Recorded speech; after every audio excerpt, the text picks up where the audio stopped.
this is an iHeart podcast. Guaranteed human. Work can be a little weird. Cringy training seminars, coworkers who won't stop talking about their plant, forgetting the mute button at an inopportune moment. We have to deal with a lot on any given workday. Sometimes it can feel hard to thrive and move forward in your career. Well, that's where LinkedIn comes in. LinkedIn helps you get ideas and insights from experts in your field, connect with people professionally, grow your network, and access tools designed to help you find the right fit for your next role. Whether you're just getting started, figuring out your next move, or looking to accelerate your career, LinkedIn is built to support you at every stage because LinkedIn is the network that works for you. Visit linkedin.com/knowstuff to learn more. If audiobooks are your thing and you've been meaning to listen to more of them, you should check out a podcast called Earsay, the Audible and iHeart Audio Club, hosted by Cal Penn. Each episode spotlights standout audiobooks on Audible across all kinds of genres: sci-fi, comedy, romance, thrillers, and more, with Cal talking to guests who help break down what makes each story worth listening to. It's a fun, easy way to discover your next great audiobook. Check out Earsay on the iHeartRadio app, Apple Podcasts, or wherever you get your podcasts. Welcome to Stuff You Should Know from HowStuffWorks.com.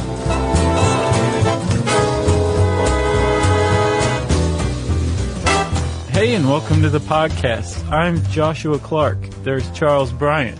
There's Jerome Rowland. All of us. Full first names only for this episode. That's right. I love calling Jerry Jerome. Yep. I don't know when that started, but it's one of my favorite nicknames. Jeromina.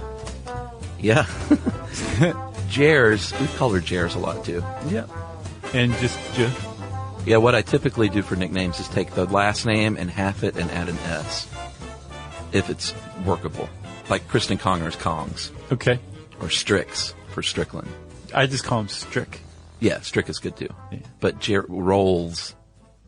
Rowls. That doesn't really work. Jers is good. Or J. And that's called the Nickname Show. Yeah. Man, when I was listening to, I can't remember what episode it was. Wow.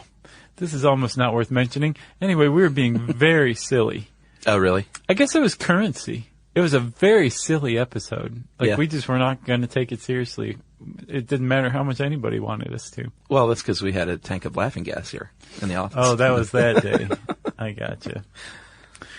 So, Chuck, I have a question for you. Okay. Have you ever been to sea? Once. On the Max Fun cruise. That's the first time I've ever been out to sea, like legit out to sea. Yeah. Man, it's a weird sensation, huh? Like, It is different than I thought. Especially when you can see, how deep it is, like Yeah. on the TVs or whatever, they'll tell you how deep you are at any time, and you just think like, oh my God, there's like 3,000 feet of water beneath me. And nothing around me. Yeah. It is a little creepy. It is, but it's a neat sensation too. Agreed. Well, I take it from the fact that you didn't mention it, because I would think that you would mention it unsolicitedly. You didn't encounter a rogue wave. No, I would have mentioned that. I would think so. Yeah. It was very calm seas, of course. Didn't even get seasick. Oh yeah? No. I have to tell everybody this. So Yumi found these things called sea bands. Oh, yeah. Did you use those? I took one, but I didn't need it. We wore them almost all the time, and I have to say, when I didn't have it on, I could tell, like, I don't feel so hot. Put it on, like 5 minutes later, I was totally normal. It was amazing. Yeah, I didn't have any seasickness. There was the occasional, like, the boat would move a little, and I'd be like, how many drinks have I had? Right. But then I would remember, oh, I'm not in a hotel. I'm in a floating hotel. Plus, I had a ton of drinks. Yeah, exactly. Yeah, no rogue waves, though. No rogue waves for us either. Because they're rare. I don't know about that. They're pretty rare. I guess if you compare it to the normal number of waves. Yeah. Yeah, they're rare. That's what you have to compare it to. Right, but they're a lot less rare than scientists thought they were even just a couple decades ago. Yeah, that's true. So when we say rogue waves, depending on where you live in the world, you might say, what is a rogue wave? All I've ever heard of is a freak wave. Or if you live in another part of the world, you might have heard them called killer waves. They're all the same. Or if you're a fan of the band Rogue Wave, like me, you might just think it's music. You could. That's pleasing to your ear. Right. That's not what we're talking about this time. No, I just wanted to give a shout out to the Rogue Wave band. That was very in nice case they of happen you. to listen. I love those guys.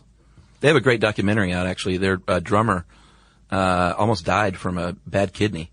Wow. And PBS did this really good documentary on, how a guy in a small indie band gets a new kidney and affords a new kidney. Mm-hmm. It was really great. It's called My Aching Kidney. No, I can't remember what it was called now. I saw it a few years ago, but they're great. My Left Kidney. Zach Rogue is the name of the lead guy. Oh, that explains the band's name. Yeah, exactly. And I think it was his right kidney. Man, I had a 50-50 shot. Yeah, although I might be wrong. Hey.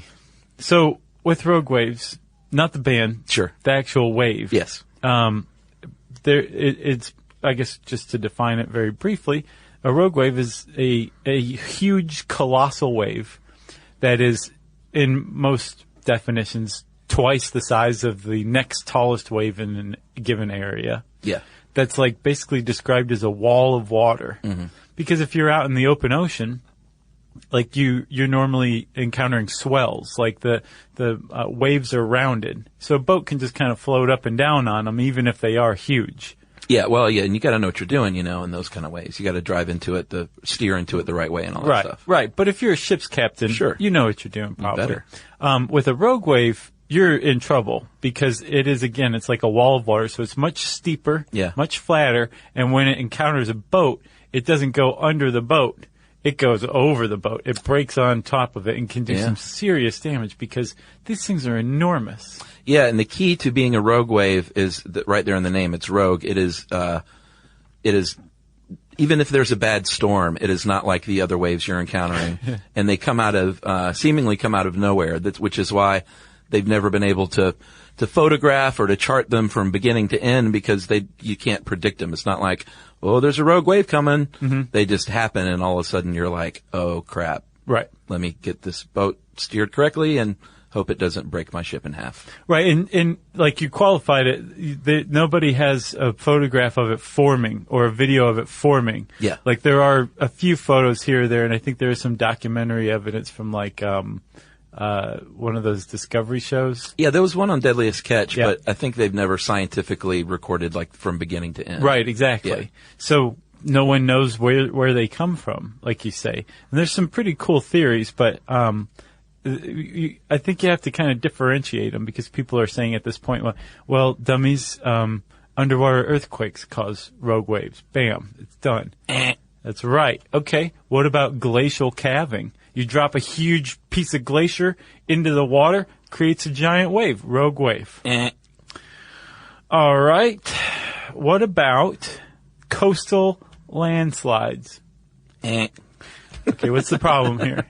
Well, those, my friend, thank you for playing along in our little silly game. Mm-hmm. Those all can cause huge waves, and some people might say, well, they're rogue, but they're really not. No, they're rogue in that they're a huge different. wave that's much bigger than all the other waves around it.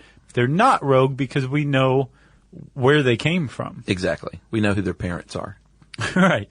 With a rogue wave, again, it just kind of comes out of nowhere. Like you said, it can be, even in a storm, they're much bigger than the other huge waves. But they can also just be an enormous wave in totally calm seas, which makes them extremely mysterious. Yeah, and it depends on who you ask. There's no strict definition of how much larger it has to be. I've seen everything from 33% to 3 times as big as the next highest waves. Mm-hmm. So there isn't like, a rank and file definition of how big it needs to be. But, they've charted some big ones, in February of 2000. This is what I found is the largest ever recorded wave by science. It was, off the coast of Scotland, recorded at 95 feet. It was a British research vessel. Wow. And that was using scientific instrumentation. But there are tons of anecdotal stories. Right. In fact, if you're a seaman, then you are, you probably have one of your own or have heard a million of them. Sailors are renowned for their stories, but rogue waves really kind of like, they're the Big Bang stories, Yeah, it's kind of, a lot of people said, well, there's such a thing as Navy strength gin. So are you sure you know what you're talking about? But every once in a while, a ship would come limping back into port and, its radar antenna would be snapped off even though it was like 90 feet above water. Yeah. And they would say, it was a wave. And the captain would be a known sober teetotaler who had no reason to lie. And they would say, okay, maybe there is such a thing as rogue waves. But it wasn't until 1995 that the first one was recorded scientifically. That's right. And you know what? Let's talk about that right after this message. Hey everybody, we're here to talk to you about Wayfair, who believes that spaces should be functional, they should be comfortable, they should be well designed, and they can be well designed by you with their help. Your updated space should feel more comfortable, inviting, and practical for everyday use. And we're talking about outdoor seating. We're talking about grills. We're talking about major appliances. If you need storage solutions, Wayfair can help you out. Patio lighting, rugs, decor. It is your one-stop shop for home. Yeah. I mean, it's getting nice out, so it's time to think about living outdoors for the next few months. And Wayfair knows that outdoor furniture, it's heavy, it's intimidating to assemble. So Wayfair has stepped in and said, we're going to handle the hard part so you don't have to. That's right. You can shop Wayfair Verified, your shortcut to the good stuff. And that means their team of product specialists are going to vet everything by hand using a 10-point inspection, testing things like, quality materials, functionality, and features, and even how long it takes to build that piece of furniture. And the overall experience save time, reduce hassle, and improved convenience. Patio season is here, and these deals won't last. So head to wayfair.com right now to get your outdoor space ready for way less. That's WAYFAIR.com. Wayfair, every style, every home. Hey everybody, I want to talk to you a little bit about Tide Evo because it represents over 10 years of innovation and product development. Tide Evo is a first-of-its-kind technology where tens of thousands of minuscule fibers are spun together to form a 6 times powerful layer packed with scrubbers, brighteners, pre-treaters, and fresheners. And that's going to deliver a breakthrough clean that's so powerful it feels like magic. Yeah, it is kind of like magic. Tide Evo is revolutionary. A 100% concentrated, waterless laundry tile that's made of compressed microfiber soap layers rather than liquid or powder. And it's not like pods or sheets because it uses 6 layers of detergent fibers to deliver superior cold water cleaning without plastic packaging of any kind. And it provides a mess-free, lightweight solution that dissolves lickety-split. So whenever you run into a laundry challenge, turn to Tide Evo. It's revolutionary. It's magic. Try new Tide Evo. Real laundry magic.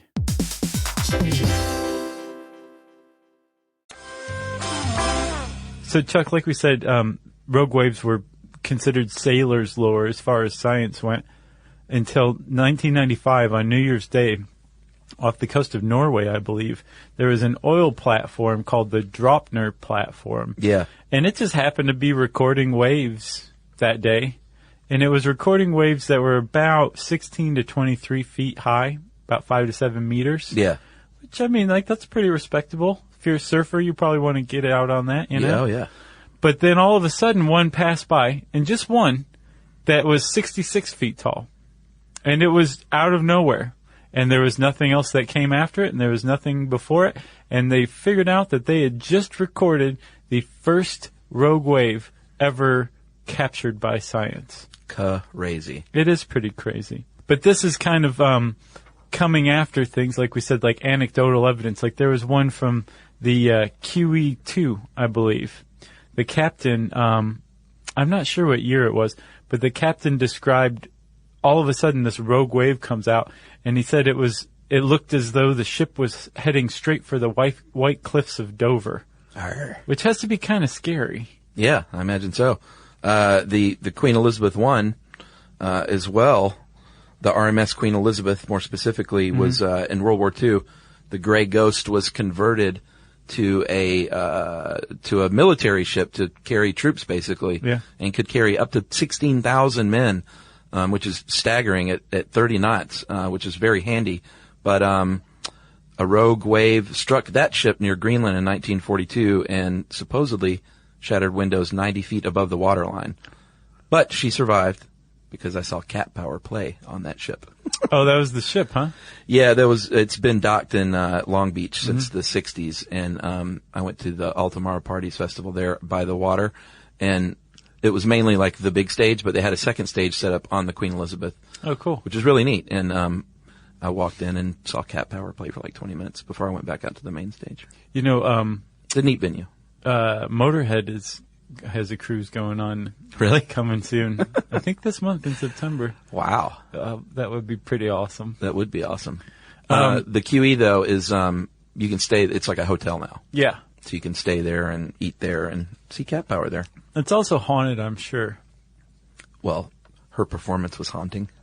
So there was there's all of these sailors coming back saying this wave was crazy, and everybody was saying, no, you're the one who's crazy. But then after that 1995 capture, and they're saying, okay, there is such thing as rogue waves.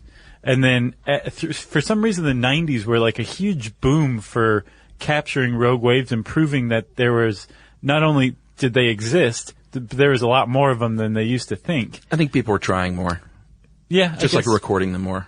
And then they said, okay, we understand that there is such thing as rogue waves, but we have no idea how they formed. And so they started really kind of looking into what causes a rogue wave.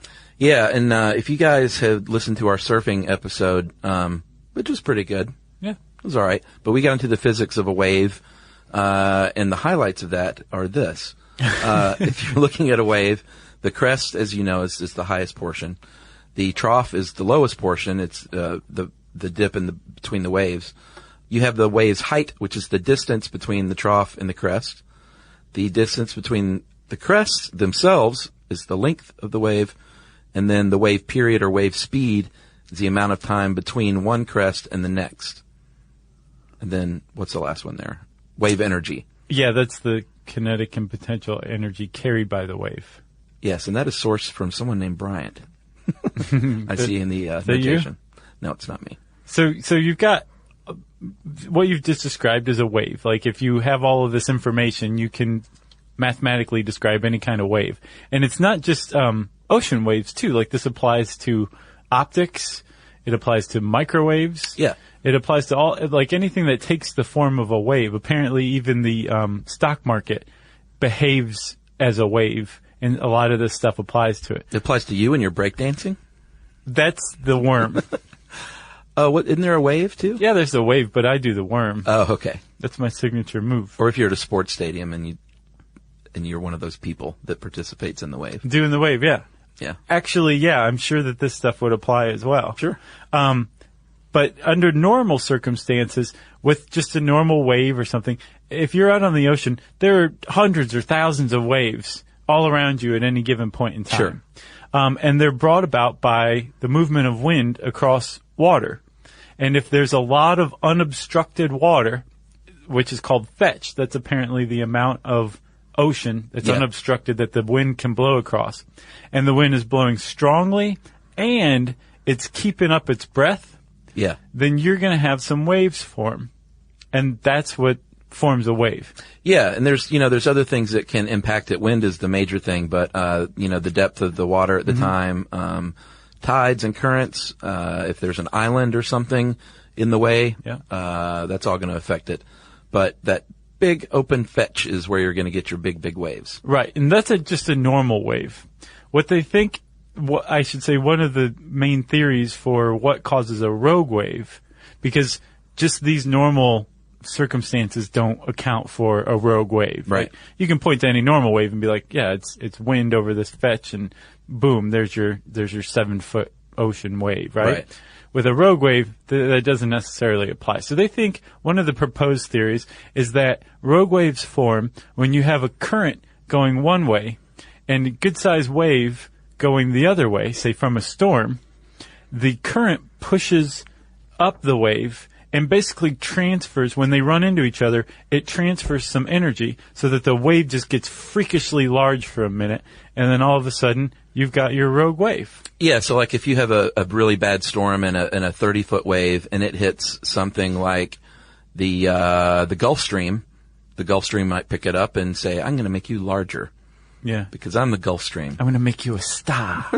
But they have definitely found more evidence of rogue waves in some of these currents, like the Gulf Stream on the east coast of the U.S. or the Agulhas? Agulhas? Agulhas? One of the two. That's a current on the southward east coast of Africa. They project with maths that you could get a wave as big as 190 feet. But I don't know. But they definitely have charted a lot more waves along those streams and currents. And actually, if it is true, if it does pan out that strong currents with waves running opposite to them Yeah. causes rogue waves. They're saying, well, then the Gulf Stream would account for why the Bermuda Triangle has so many missing disappearances. I don't know if we mentioned that I don't think we did. We did one on the Bermuda Triangle that was... I'm sure we said like they were just a wave that swallowed them, but I don't know if we may have said rogue waves. It didn't stick out to me as a thing until I ran across this article, though. Plus, that was like 80 years ago. It was 100 years ago. It was.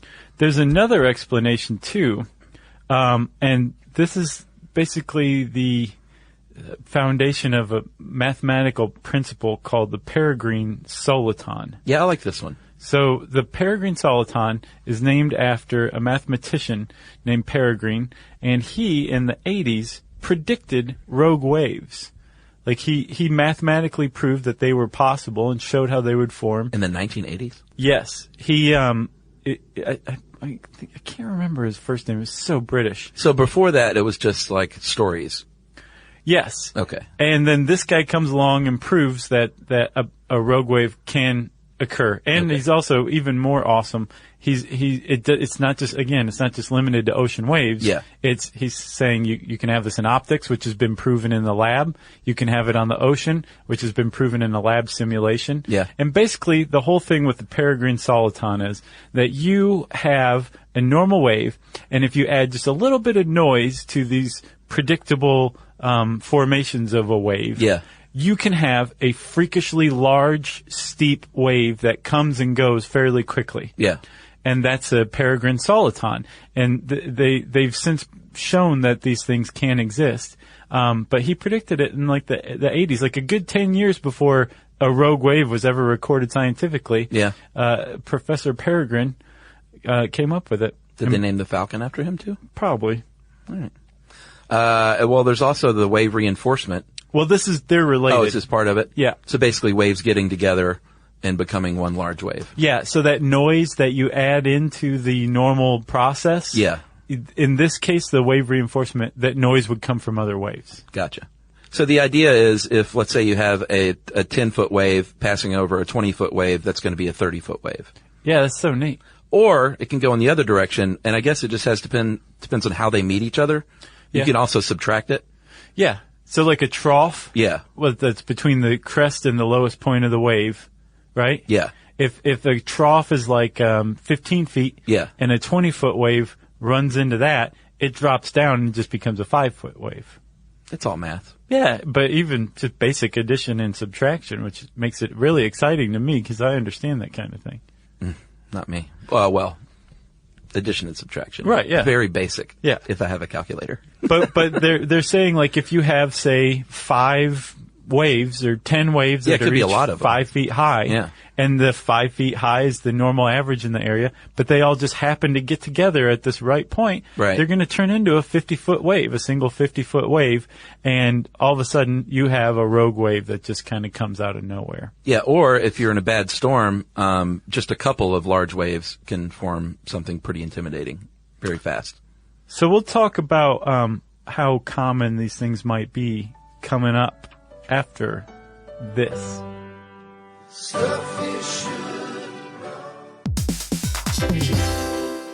Hey everybody, I want to talk to you a little bit about Tide Evo because it represents over 10 years of innovation and product development. Tide Evo is a first-of-its-kind technology where tens of thousands of minuscule fibers are spun together to form a 6 times powerful layer packed with scrubbers, brighteners, pre-treaters, and fresheners. And that's going to deliver a breakthrough clean that's so powerful it feels like magic. Yeah, it is kind of like magic. Tide Evo is revolutionary. A 100% concentrated, waterless laundry tile that's made of compressed microfiber soap layers rather than liquid or powder. And it's not like pods or sheets because it uses 6 layers of detergent fibers to deliver superior cold water cleaning without plastic packaging of any kind. And it provides a mess-free, lightweight solution that dissolves lickety-split. So whenever you run into a laundry challenge, turn to Tide Evo. It's revolutionary. It's magic. Try new Tide Evo. Real laundry magic.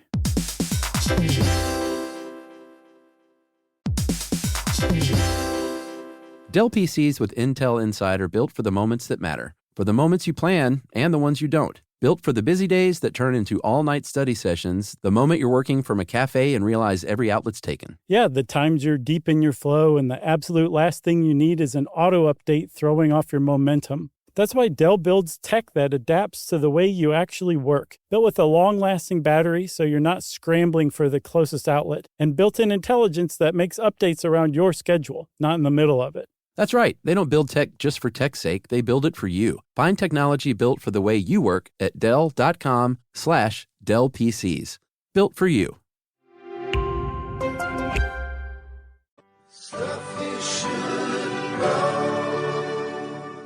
All right, so they used to think they weren't so common, and like we said earlier, just the lore of the sailor. Navy strength gin.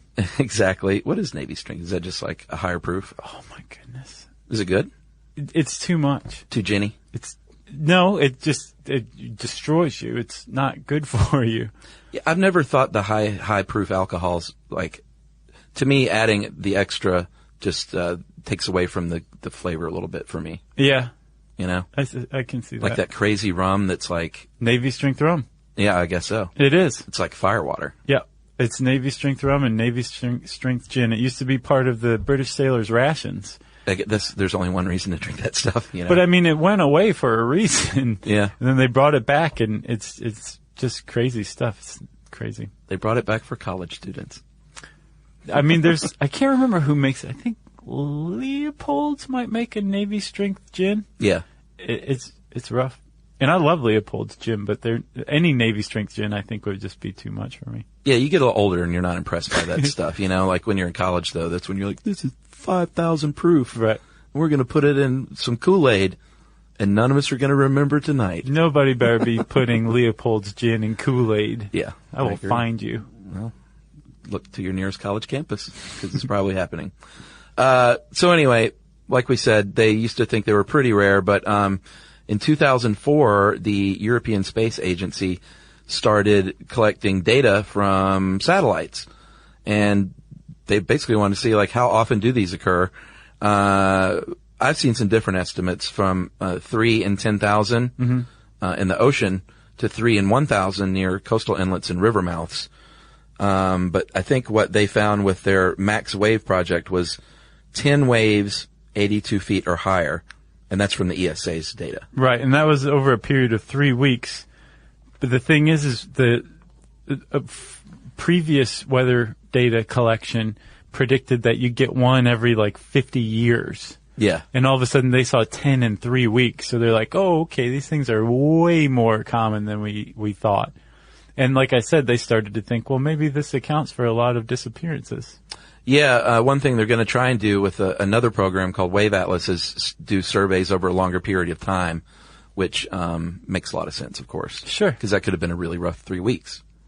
Yes, it could have. It could have. It's like I was looking into shipping containers because a rogue wave caused 2 of the worst shipping container losses in recent history. Really?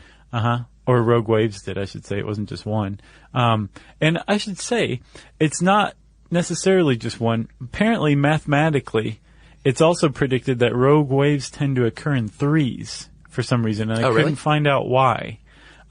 But they're like, if you look at the wreck of the Edmund Fitzgerald, the account of that, from the captain of the Arthur Anderson, which was the ship that was going along Lake, It was Erie, I think, wasn't it?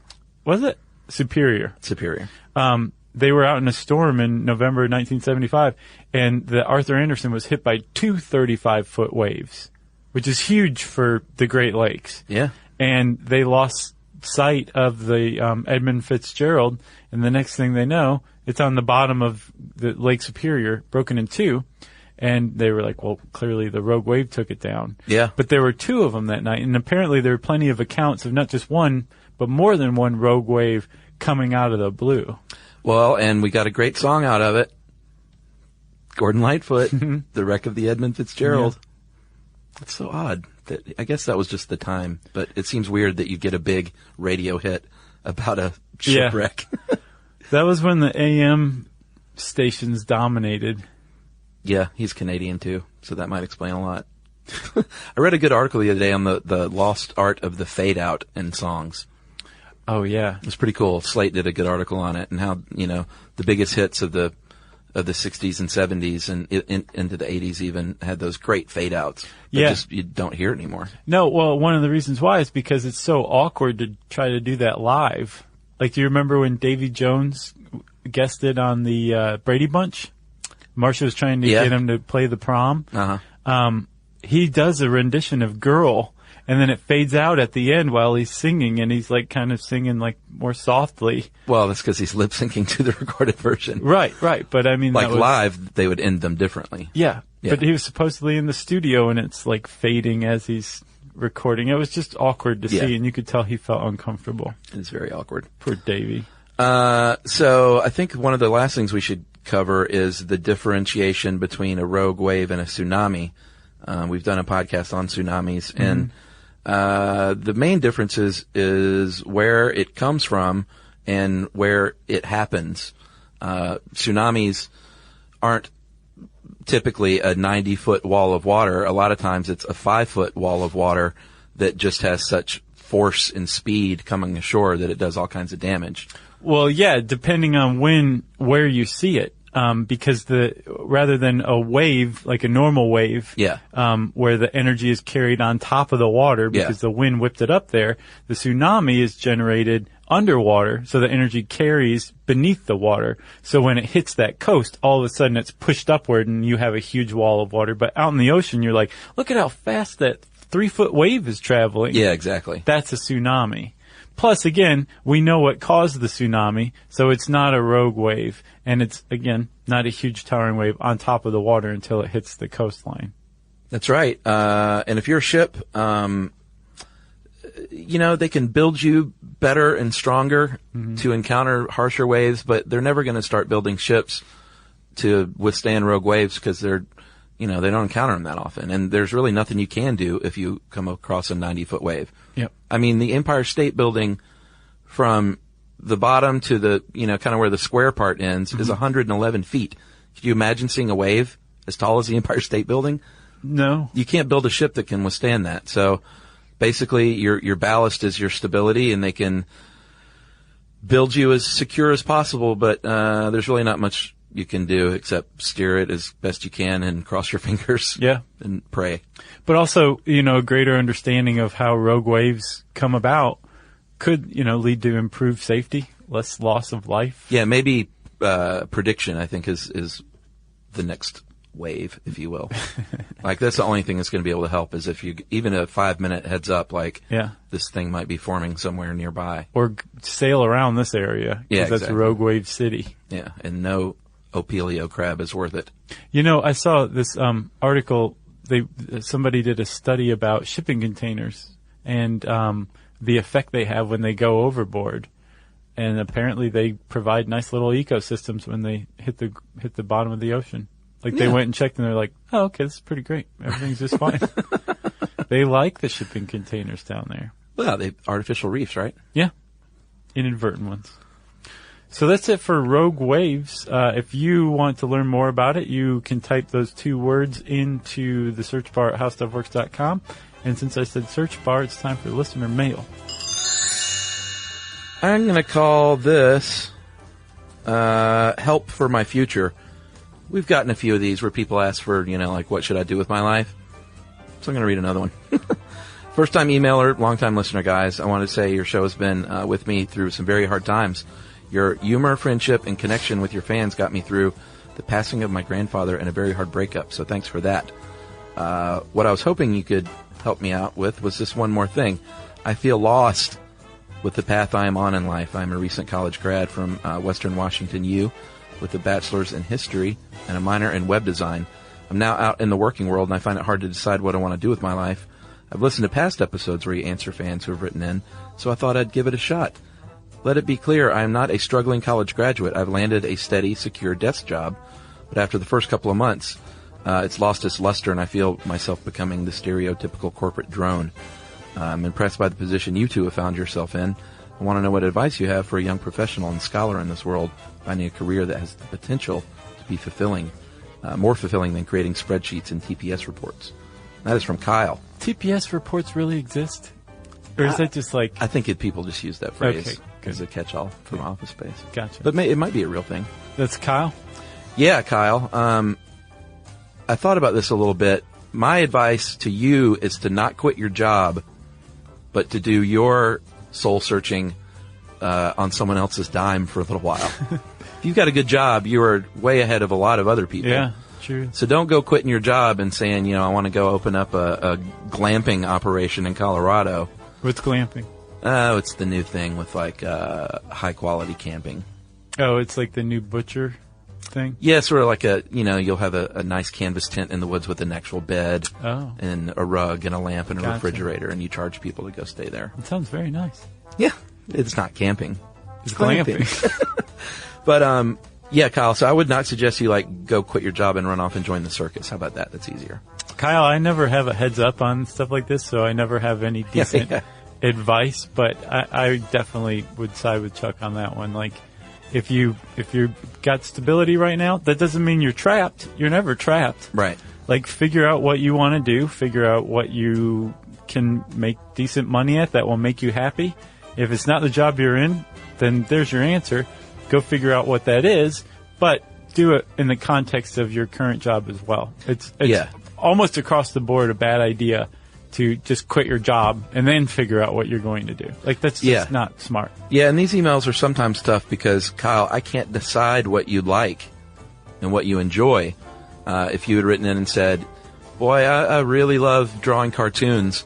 Or roller skating and long walks on the beach. Right, but I am a corporate drone. Then I would say, hey, maybe try and be a cartoonist. Yeah. So you need to think about, sir, what you enjoy in life and what inspires you. Yep. And there's probably a job scenario that fits that description. Yeah, and don't be discouraged about having a history degree and not using it. Like that, it's becoming more and more prevalent to have a degree that you don't necessarily use. It just made you a more well-rounded and interesting person. Yeah. And you learn the skills that you need to survive after college, in college, no matter what your degree was. Yeah, and you can always go to howstuffworks.com and look at the careers page. We actually have a careers page that is updated, and if they say there's jobs, there's jobs. Boom. Because I kind of feel like Kyle was asking a little bit for a job. Yeah. Maybe. Well, thanks a lot, Kyle. We wish you the best of luck, and to everybody who finds himself or herself in a position similar to Kyle's, we are crossing our fingers for you guys and sending you good vibes. And if you want to say hi to us in the interim, you can tweet to us at SYSK Podcast. You can join us on Facebook.com/StuffYouShouldKnow. You can send us an email to StuffPodcast@HowStuffWorks.com. And you can hang out with us at our home on the web, StuffYouShouldKnow.com.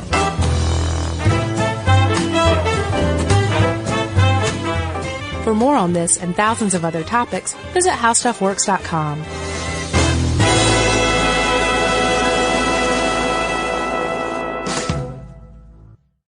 When you own your own business, you need to keep things moving. Need to book a last-minute flight? Earn a $300 travel credit to cover that. Need to take a meeting before takeoff? Do it from the comfort of the Chase Sapphire Lounge by the club. Need to catch your breath before you board? Done. Chase Sapphire Reserve for Business, the business card that gives back all you put in. Visit chase.com/reserve business to learn more. Cards issued by JPMorgan Chase Bank and a member FDIC, subject to credit approval. Terms apply. Lots of places can expose you to identity theft. That's why LifeLock monitors hundreds of millions of data points a second for threats to your identity, which is way more than anyone can do on their own. If we find anything suspicious, like new loans or changes to your financial accounts, we alert you right away, all through text, phone, email, or the LifeLock app. Save up to 30% your first year. Visit lifelock.com/iHeart. Terms apply. This is an iHeart podcast. Guaranteed human.